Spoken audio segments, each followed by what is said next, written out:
এটার নাম হচ্ছে একটা ত্রিভুজ। ঠিক আছে, আমরা জানি ত্রিভুজ হচ্ছে সমবাহু, সমদ্বিবাহু, আর একটা হচ্ছে বিষমবাহু। এদের সংজ্ঞা আমাদের পড়াতে লাগবে নতুন করে, ঠিক কি না? সমবাহু মানে সমান বাহু, যার তিনটাই বাহু সমান। আর সমদ্বি বলেছি, দ্বি মানে দুই, ঠিক আছে। এবং বিষম মানে সমান নয়, একটা 3, একটা 4, একটা 5।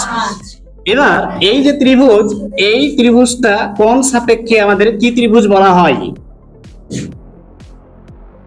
বলতে পারবি? সমকোণ আছে এখানে, আছে না? এই যে এটা হচ্ছে 90 ডিগ্রি, তাহলে এটাকে বলা হয় সমকোণী ত্রিভুজ। এই সমকোণী ত্রিভুজ থেকেই আমাদের সবকিছু আসতে হবে।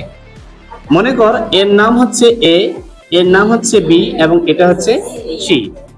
আচ্ছা, এ বি সি একটা হচ্ছে সমকোণী ত্রিভুজ। এই সমকোণী ত্রিভুজের এ এবং বি যেটা, এ বিটা হচ্ছে আমাদের লম্ব।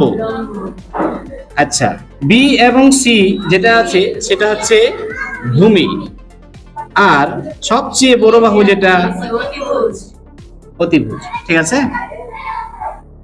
হয়ে গেল এটা। আমরা যেটা বের করতে চাইছি সেটা হচ্ছে আমাদের সাইন, কস, টেন, কট এবং সেক, কসেক এর মান বের করতে হবে, ঠিক না? আমাদের তার প্রথমেই জানতে হবে এদের জোড়াগুলো কে আছে। প্রথমে আমরা লিখি সাইন, ঠিক আছে। সাইনের জোড়া কে? কস, কসের জোড়া কে? টেন, টেনের জোড়া কে? ঠিক আছে। এই যে থিটা লেখা হয়, থিটা হচ্ছে পুরুষ কোণ, ঠিক আছে। সাইনের জোড়া কে তাহলে? সাইনের জোড়া কে আছে? কস তো লিখেই দিয়েছি, আছে না? সাইন, সাইনের পরে কস, কসের পরে টেন। সাইনের জোড়া হচ্ছে কসেক, কসের জোড়া হচ্ছে সেক, এবং টেনের জোড়া হচ্ছে কট। এবার আমরা আরেকটু শিখে নিব। সাইনের অর্থ হচ্ছে লম্ব বাই অতিভুজ। এবার তুই যদি সাইন হস, তোর জোড়া হচ্ছে কসেক, ঠিক না? তাহলে তুই যদি লম্ব বাই অতিভুজ হস, তাহলে এ তার উল্টোটা হবে, তাহলে কি হয়ে যাবে? অতিভুজ বাই লম্ব। ক্লিয়ার হলো এটা? কস মানে হচ্ছে এটা যেহেতু লম্ব, তাহলে কসের অর্থ হচ্ছে ভূমি বাই অতিভুজ, তাহলে সেকটা ওর উল্টো, অতিভুজ বাই ভূমি। হয়ে গেল? টেনটা খুব সোজা, এটা লম্ব বাই হচ্ছে ভূমি, আর এটা হয়ে যাবে আমার ভূমি বাই। এটা যখন আমরা শিখে নিব তখন ওই যে মানগুলো বের করব, মান বের করতে আর কোনো আমাদের অসুবিধা হবে না, ঠিক আছে। এটা তাহলে ক্লিয়ার হলো? ঠিক আছে, ওদিক দিয়ে ওদিক দিয়ে এটা ক্লিয়ার হয়েছে কিনা? এবার আমরা মানটা বের করতে শিখাচ্ছি এখন। প্রথমে আমরা ঘরগুলো লিখে নিব। এখানে আমি 3টা শিখাই মোট। একটা হচ্ছে সাইন থিটা, কস থিটা এবং টেন থিটা। 1 2 3 আরো যাবে ওদিকে, তাই না? মিটে দিচ্ছি এগুলো। ওগুলো শেখা আছে যেহেতু আর লেখার কোনো প্রয়োজন নাই, আমরা এদিকে দেখে নিচ্ছি। 1 2 3 4 5, ঠিক আছে। এটা হচ্ছে 0 30 45 60 এবং এটা হচ্ছে মানটা কি করে বের করব? ঠিক এভাবে বাই চিহ্ন সাপটিতে দিয়ে দে। প্রথম কাজ বাই দিলাম, সবার নিচে 4 অ্যাপ্লাই করবি। কত? 4। দেখ মাথায় থাকবে এটা? আমি আগে মানগুলো লিখে নিলাম, 0 30 45 60 এবং 90 ডিগ্রি হয়েছে।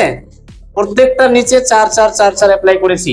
শুরু করব আমরা, যেহেতু 0, তাহলে 0 থেকে শুরু কর। 0 1 2 3 এবং আর কি করতে হবে? প্রত্যেকটাতে রুট বসা। এই যে হয়েছে। নিয়ম মনে রাখবি, প্রথমবার 0, 30, 45, 60, 90 লিখে দিলাম। লেখার পর বাই চিহ্ন দিয়ে প্রত্যেকটার নিচে আমরা 4 4 4 4 লিখে দিলাম হরে। লবে লিখবো 0 থেকে শুরু করে 0 1 2 3 4।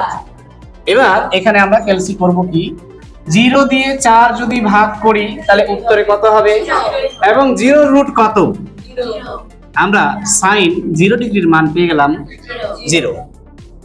1 দিয়ে 4 কে ভাঙানো যায় কিনা আগে এটা দেখবি যে ভাঙা যায় কিনা। ভাঙা যাবে, যাবে না। 1 এর বর্গমূল কত, 4 এর বর্গমূল কত, আমরা sin 30 ডিগ্রির মান পেয়ে গেলাম হাফ। হয়েছে, sin 30 ডিগ্রির মান হাফ। 45 ডিগ্রিতে আসি, 2 দিয়ে 4 কে কিন্তু ভাগ করা যায়, কত হবে, 2 এর নামটা পড়ে 4 কয়বারে মিলে, তাহলে এখানে উত্তর হচ্ছে হাফ। ঠিক আছে, এর মধ্যেও থাকলো রুট। ঠিক আছে, 1 এর বর্গমূল কত হয় 1, আর 2 এর বর্গমূল কত হয়, বর্গ ওটা হয়ে গেল, 4 মানে বর্গ, বর্গমূল মানে কত, বর্গমূল ছোট হবে, 2 কে কখনো বর্গমূল করা যায় না। তাহলে এখানে উত্তর যেটা হবে সেটা হচ্ছে, তাহলে আমরা sin 45 ডিগ্রির মান পেয়ে গেলাম 1/√2। ঠিক আছে, এখানে চলে আসি, 3 দিয়ে 4 কে ভাঙানো সম্ভব কি না, না, তাহলে আমরা করব কি, 3 এর বর্গমূল কখনোই হয় না, ওই জন্য √3, আর 4 এর বর্গমূল এর আগেও করেছি কত, বোঝা গেছে। চলে আসবো এখানে, 4 দিয়ে 4 কে কিন্তু ভাঙানো যায়, কত হবে, 1 এর বর্গমূল কত, আমরা এখানে মান পেয়ে গেলাম। ঠিক আছে, দেখ আমরা মান পেলাম sin 0 ডিগ্রির 0, sin 30 ডিগ্রির হাফ, sin 45 এর 1/√2, sin 60 এর √3/2, এন্ড 90 ডিগ্রি হচ্ছে sin এর যে মানটা হলো, আমরা ভয়েস চেঞ্জ সবাই করেছি। ভয়েস চেঞ্জের নিয়ম হচ্ছে ডান দিকের গুলো বাঁ দিকে যাবে, বাম দিকের গুলো ডান দিকে আসে। তো cos এর মানটা sin এর উল্টো বসবে, উল্টো বলতে অপোজিট থেকে। দেখ 0 আছে 0, হাফ আছে হাফ, এটা যেখানে আছে এখানেই থাকবে, এটা এই দিকে আসছে, এবং 1টা, এটুকু যদি বুঝে নি তাহলে বাকি আমাদের আর বুঝতে কোনো অসুবিধা হবে না। তাহলে পরীক্ষার খাতায় যখন আমরা লিখবো মাধ্যমিকে, তখন কিন্তু এর ওর দিকে আমাকে দেখতে হচ্ছে না, রাফ খাতা থাকবেই, রাফে আমরা লিখে নিব এই ছকটা, বাস যার মান চাইবে সেই মানটা আমরা বসে দিব। এবার এখান থেকে ম্যাক্সিমাম নাম্বার আমাদের 6 থাকবে, দুটো অঙ্ক থাকবে, 3 3 করে 6। ঠিক আছে, সবচেয়ে বেশি নাম্বার জ্যামিতিতে থাকে 22 নাম্বার, সম্পাদ্য থাকলো। ঠিক আছে, তারপরে তোর স্পর্শক থাকবে, তোর হচ্ছে উপপাদ্য থাকবে, আর ছোট মোটো প্রশ্ন নিয়ে টোটাল আমাদের 22 নাম্বার থাকে। বুঝতে পারলি কিনা, সাইন পেলাম, cos পেলাম, tan আমরা কিন্তু জানি না, তাহলে tan জানার জন্য আমাদের একটু বইটা খুলে দেখে নিতে হবে, 299 পাতা, একটু দেখে নিই। তাহলে এখানে tan এর যে 0 ডিগ্রির মান কত দেওয়া আছে, 299 পেজ বের কর, আমরা 3টা মান খেয়াল রাখবো, খালি বের কর, তাহলে আমি বলে দিই 3টা মান। 299 বের কর না, এইদিকে 99, এই তো, এই যে 10 0, আর এখানে 1/√3। দেখ এখানে আমরা tan এর 0 ডিগ্রির মান জানি 0, এবং tan এর 30 ডিগ্রির মান হচ্ছে 1/, আচ্ছা tan এর তাহলে 45 ডিগ্রির মান হচ্ছে 1। ওইদিকে আর দেখবো না, ওইদিকে কিভাবে বসাবো, দেখ এটা মিডলম্যান।